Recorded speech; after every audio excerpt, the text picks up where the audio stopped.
el evangélico maldito generalmente se refiere a aquella persona que pecadora, ¿no? El pecador, el anatema, el que apostató de la fe, el que se apartó de la religión, el que fue invitado, escuchó de la palabra, estuvo allí compartiendo, pero no quiso ser parte y entonces, bueno, como no quiere ser parte, entonces está fuera. Entonces se van acumulando la cantidad de personas que van fuera y fuera y fuera hasta que todo el mundo está fuera y los que están adentro son pocos. Entonces eso constituye una barca, como la barca de Noé, como una pequeña élite, ¿no? De personas perfectas que se salvan, como los espermatozoides cuando van a fecundar el óvulo. De manera que he pensado que esa frase de muchos son los llamados, pocos los elegidos, pues tiene que ver con eso, con la fecundación del óvulo, ¿no? Por parte del espermatozoide, el elegido, ¿no? Aquella persona que va a nacer de nuevo. Ello, de alguna forma, parece aludir a un tipo de encarnación, porque Cristo, hablando con Nicodemo, le dijo que si no nacía de nuevo, entonces no podía entrar en el mundo venidero, ser salvo. Entonces, pues eso es un tema complejo que tiene que ver con la reproducción, con la aceptación, con la adopción, con, con la idea de que las personas que van a entrar al reino de los cielos o al cielo serán personas completamente limpias, sin mácula, perfectas, y los demás, ¿verdad?, están fuera del reino. Se habla del infierno, pero en realidad pues es porque en las prácticas de aquellas personas que estaban fuera de Israel se practicaban rituales como los de sacrificar niños en los hornos. Entonces este sacrificio de hornos era continuo. Entonces, eh, digamos que de ahí la alusión a que el infierno sea un horno que no para, que no cesa. Eh, de alguna manera, esto le saltó en la cara, ¿verdad?, a los judíos en Alemania por las políticas de Hitler y todo lo que sucedió en el holocausto judío, haciendo pues que el nombre de Satanás tuviese un nuevo rostro, aunque Satanás, Luzbel, pues en realidad no se tiene o sea, pruebas, ¿verdad?, o documentación acerca del caso de Luzbel, solamente se dice que fue por envidia. En Egipto, las personas que eran consideradas traidoras, se les borraba su nombre. Hay un faraón monoteísta que no recuerdo su nombre, o sea, se me puede confundir con otros nombres. Él adoraba a un solo Dios y entonces pues su nombre lo borraron de todas las columnas de las construcciones egipcias. Entonces,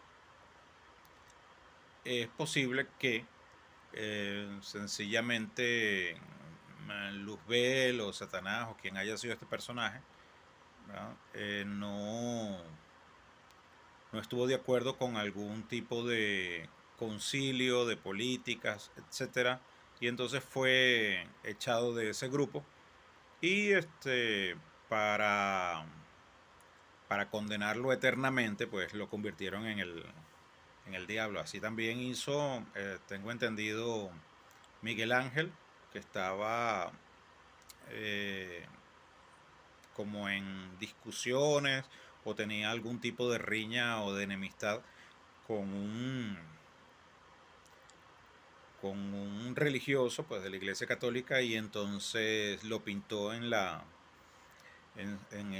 Capilla Sistina, ¿verdad? En esa obra que hizo allí del Creador, ¿no? Donde está Dios tocando con el dedo de Adán. Y que más abajo pues está esa, esa pintura. Entonces, pues la idea es que se puede, se puede agarrar a una persona y se puede inmortalizar, se puede convertir en un diablo, se puede convertir en un dios también. Se puede convertir en un dios. Esa persona que comenzó siendo un obrero, un alfarero, alguien, un artesano en su jardín, creaba incluso estatuas para sí mismo, le daba vida, ¿verdad? Quizás era un vendedor de estatuas, etcétera, pero fue agarrando, ganando dinero, creciendo económicamente, ¿verdad? Se desarrolló, se convirtió en una persona bastante próspera, muere, lo inmortalizan como un dios, comienzan a contar, ¿verdad? Lo que, lo que esta persona hacía en ese huerto y cómo se enriqueció, y también se cuenta que este gran dueño tenía de repente dos hijos, y esos hijos lo traicionaron con alguien, o fueron picados por una serpiente, o fueron detrás de algún tipo de fruto o tesoro o lo que sea que estaba prohibido, ¿verdad? Porque en ese entonces son los inicios del mundo, pues había que poner límites, y entonces el cuento quedó como una moraleja de que la persona no debe traspasar sus límites, tiene que respetar la propiedad, no debe escuchar a terceros, que hay personas que se comportan como serpientes o son como serpientes, y todo esto pues alude al mito de Adán y Eva, que no necesariamente es mito completamente, puede ser un cuento también. Ahora bien, la idea del diablo también pudo haber sido producto de un tratamiento literario, e incluso la de Cristo, porque el mismo Cristo dice: yo soy el alfa y el omega, el principio y el fin, el primero y el último, el logos, el verbo de Dios. Entonces hace muchas alusiones a cuestiones de verbo, de letras, ¿sí? Se compara mucho con la palabra, como siendo la palabra encarnada, ¿verdad? Más o menos uno recuerda por lo menos la película V de Venganza, y el protagonista, este personaje, decía lo mismo. Él se identificaba con Edmond Dantes de El Conde de Montecristo, y él decía que la idea era algo eterno, la idea era algo que estaba por encima del cuerpo. Entonces se muestra, ¿verdad? Como una especie de Cristo, alguien que está allí ligado también a una revolución. Y por supuesto, como en estas películas de los hermanos o hermanas Wachowski, este, hay siempre un salto del hombre a la mujer, debido al discurso progre pues de las películas actualmente, lo cual pues no tengo ningún problema con eso, porque mi discurso tiende a ser más que todo como central en el sentido de que intenta es no ir hacia hacia fecundar el óvulo y esa cuestión de pocos son los llamados, muchos son los llamados, pocos los elegidos, sino de comprender nuestra espiritualidad acá, más que trascender. Digamos que como yo me desarrollé en la iglesia evangélica, y el tema de la iglesia evangélica siempre era el sexo, la brujería, el- los caballos, los juegos de azar, o sea, condenar ciertas prácticas que para ellos eran las más pecaminosas, ¿verdad? Y más pecaminoso que todo era, por supuesto, la vanagloria, la hipocresía, o sea, condenaban muchas cosas que ellos, por lo general, hacían, ¿sí? No necesariamente todos, pero generalmente las personas que tendían a ser más condenatorias o se aferraban más a estas leyes que eran más legalistas era porque tenían mayor debilidad y por supuesto no se conformaban con estar allí ellos solos, que ellos querían que los demás les acompañaran, no querían que entonces nadie pecara, porque evidentemente pues nadie quiere estar solo cumpliendo un poco de leyes mientras los demás se están divirtiendo. Quizás pues sencillamente no estaban preparados para eso, pero como yo era un muchacho adolescente, entonces toda esa carga emocional, toda esa carga de ego, pues cayó sobre mí y fue difícil desprenderme de ello. Eso me marcó a tal punto que pues estuve toda la vida pues buscando eh, sobre lo espiritual a ver que por qué era como tan importante. Y me di cuenta de que en realidad pues la marca había sido tan grande que en realidad yo estaba era haciendo una búsqueda psicológica personal ligada a lo espiritual, pero lo espiritual es sencillo, lo espiritual no se tiene que buscar ni nada, ni hay esta cuestión de que si de la salvación o del infierno o el fruto prohibido, nada de eso, o sea, todos esos cuentos tienen un uso, una intención. Pero quienes en realidad saben cómo interpretar esto son los judíos. Ellos saben que detrás de estos textos, ¿verdad? Hay enseñanzas que no buscan castrar a una persona tampoco. Evidentemente, pues los judíos también conforman una religión, pero más allá de una religión, una nación, ¿verdad? Con sus leyes, constituido y cuando no estaban en como nación, o sea que estaban en la diáspora, pues ellos se mantenían fiel a sus principios.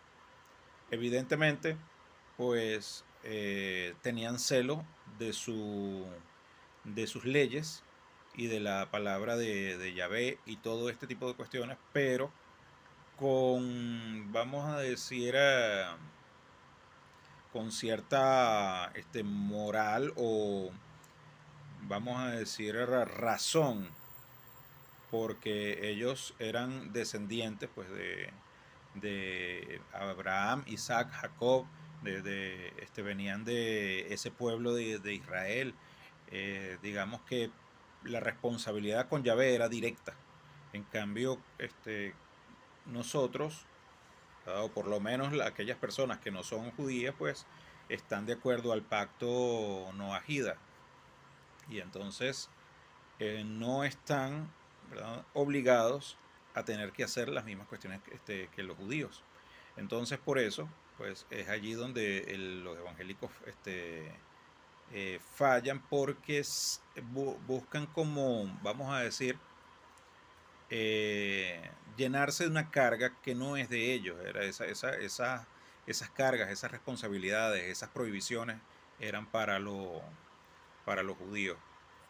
Evidentemente que las personas que quieren ser parte de la esposa del Cordero, es decir, los israelitas, los judíos, ¿verdad?, pueden convertirse en judíos. Ahora bien, que también es cierto que a los suyos vino, los suyos no le recibieron y que Dios los llamó a celo y todo este tipo de cuestiones, que también hay como un pueblo que está allí como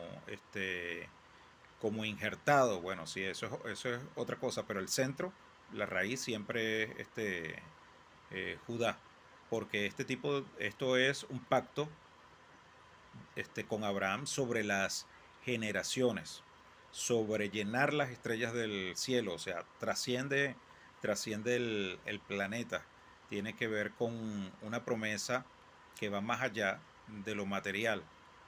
Ahora bien, Todo esto puede ser sencillamente un cuento, sí, puede ser sencillamente un cuento, un mito, pero los judíos, como ellos vamos a decir que ellos se creyeron muy a fondo todo esto. Entonces ellos son un pueblo que siempre ha estado identificado con Dios y con la ley de Dios y con la creencia, con la fe. Por eso se llaman el pueblo de Dios. Y su libro de leyes, entonces se le llama la palabra de Dios. Se le llama la palabra de Dios porque este pueblo fue identificado con Dios desde siempre. Siempre estuvo ligado a Dios. O sea, ellos tienen como una especie de teocracia. Entonces, algunos dicen teocracia fascista, otros dicen que Yahvé es extraterrestre, otros dicen que no, que Yahvé está bien, otros dicen que depende de la moral de cada quien o no podemos juzgar la moral de Yahvé, ¿verdad? Ligada al pueblo judío desde nuestra moral actual, porque evidentemente pues nosotros estamos como más evolucionados en cuanto a la historia y los tiempos, incluso los judíos de ahora. Quizás los judíos de ahora pues no están de acuerdo, ¿verdad?, con lo que hizo Yahvé en aquel entonces, ¿verdad? Sin embargo, saben que Yahvé tampoco estaría de acuerdo con hacerlo actualmente lo que hacía en aquel entonces, porque los tiempos han cambiado. No estamos en tiempos de esclavismo, no estamos en tiempos de,